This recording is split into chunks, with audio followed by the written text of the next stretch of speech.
Hinos, bandeiras, escudos, cores. O que todas essas coisas têm em comum? Você consegue perceber uma ligação entre elas? Todas são símbolos nacionais. Mas afinal de contas, o que é uma nação? Quando que elas surgem? Como é que aparece isso? É o mistério que a gente vai desvendar no vídeo de hoje. E alerta de spoiler. A resposta não é tão simples, ela é um tantinho complicada. Fica até o final que a gente vai explicar tudo certinho, você não vai ter mais dúvida nenhuma quando chegar ao fim desse vídeo. Bom dia, boa tarde, boa noite, bem-vindos a esse novo vídeo do Escola de História, no qual hoje iremos tentar desvendar o que é uma nação e quando elas surgiram. E sempre que a gente tem dúvida sobre o significado de uma palavra, qual é a primeira coisa que a gente faz? A gente procura no dicionário? Deveria ser, mas não, sei que é no Google. Só que o Google nem sempre é a melhor resposta, porque às vezes os resultados que aparecem lá não são dos mais confiáveis. E como na internet qualquer um pode colocar qualquer coisa, os resultados que aparecem, principalmente nas primeiras posições, nem sempre são os mais confiáveis. O ideal então é procurar uma fonte de confiança. Uma delas é o dicionário. E eu fiz isso. Busquei no dicionário Wise da língua portuguesa o significado de nação em seu sentido mais político e encontrei esses significados. Todos têm algo em comum aqui.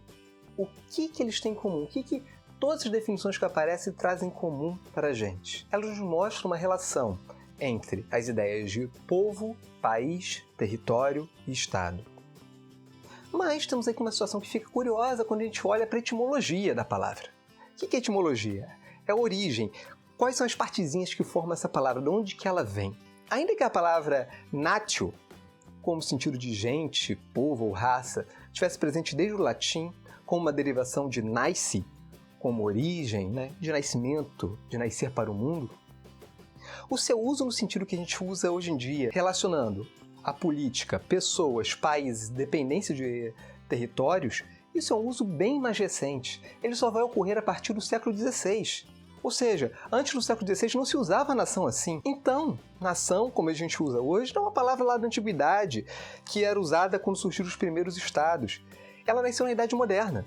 E seu uso está ligado diretamente a algo que ocorreu na modernidade, que são os processos de formação dos países com governos centralizados, ou seja, os estados modernos. Para a gente pode parecer bem estranho que os estados nacionais sejam fenômenos novos na história. A gente cresceu num mundo onde a organização política se dá por esses estados, mas eles são relativamente recentes na história humana. O primeiro estado a surgir nesse formato foi Portugal no século XII, após a chamada Guerra de Reconquista, na qual o território da Península Ibérica, que tinha sido ocupado pelos mouros, que nada mais era do que as populações islâmicas do norte da África, que tinham ocupado aquele território lá no século VII, formando um grande califado, e viviam ali durante todo esse tempo, foi retomado por aristocratas cristãos. Isso traz um desenho já bastante complicado para a formação de Portugal.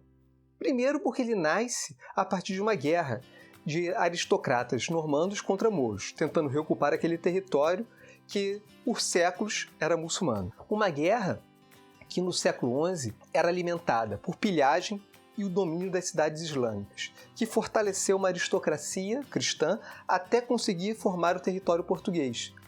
Agora, só isso não bastou para Portugal ser independente.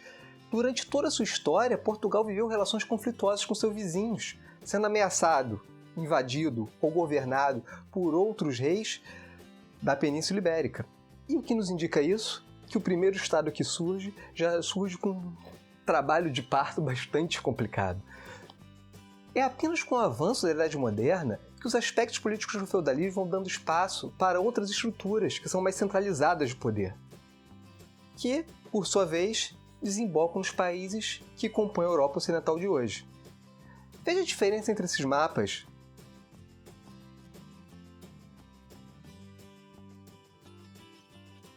Nele você pode observar que alguns países como a Itália e a Alemanha só se tornaram estados unificados na segunda metade do século XIX. Se olharmos para o mapa do mundo, a situação fica ainda mais complexa, porque a América, que foi conquistada por países europeus, passa a se dividir e, no século XIX, começam a nascer diversos países independentes. Por isso o uso da palavra nação, como a gente conhece hoje, ele não é antigo, ele só se dá a partir do século XVI. Antes, nação e nacionalismo não eram fenômenos que faziam parte do vocabulário político ocidental. Uma pausa aqui, para a gente não ter dúvida e não se perder. A gente já viu que o uso da nação é algo relativamente novo na história. Ele surge bem depois e é utilizado bem depois de outras palavras, como Estado, governo, país, povo. E, se ele é uma palavra nova, nos leva a pensar uma outra coisa. Palavras novas só surgem quando tem algo novo que precisa ser explicado. E o novo, nesse caso, é a organização política dos Estados nacionais. Agora, palavras significam também novos discursos e novas formas de entender e representar o mundo. Não era só uma nova divisão territorial. Nação é uma construção política, é uma ferramenta política, a gente pode falar assim, bastante poderosa. Ela é capaz de ligar pessoas que vivem ou nasceram dentro de um mesmo território, mesmo que não estejam vivendo mais ali, mas nasceram ali, e fazer com que indivíduo, país e governo criem um elo entre si que os tornem indissociáveis dentro dessa ideia de nação. Ou seja, você junta ideias que eram completamente separadas em uma nova forma política. Percebe que isso elabora um novo desenho de sociedade, que não liga apenas súditos a um aristocrata, ou a um senhor feudal que o defendia, ou as vivências e as histórias de uma aldeia, de uma vila, de uma cidade que seja. As histórias locais se tornam menores perto de uma dimensão de uma história nacional. Você liga o indivíduo ao seu país. Isso é uma forma absolutamente nova de se relacionar com o mundo e de se relacionar com a política. E fazer isso não foi um esforço simples. Foi preciso fazer as pessoas acreditarem que elas compartilham uma vivência em comum. Criar os símbolos que unificam e dão essas características que possam ser compartilhadas. E fazer isso não é um esforço nada simples. Você precisa fazer com que as pessoas acreditem e compartilhem essa ideia de que elas vivem em algo em comum. Criar símbolos que as unifiquem, que deem características que possam ser compartilhadas, como uma mesma língua, uma mesma história, a ideia de pertencer ao mesmo povo, ter um mesmo território, estar submisso a um mesmo conjunto de leis, me fazer acreditar que o meu interesse é o mesmo da pessoa que vive no mesmo país que eu, e que a gente tem interesses em comum simplesmente por viver no mesmo país. Isso não é alguma coisa simples, é algo novo e complicado de se fazer. E para entender melhor o que é essa estrutura, o que é essa nação, vou deixar um próximo vídeo que vai aparecer aqui e a gente se vê lá. Um abraço e até mais!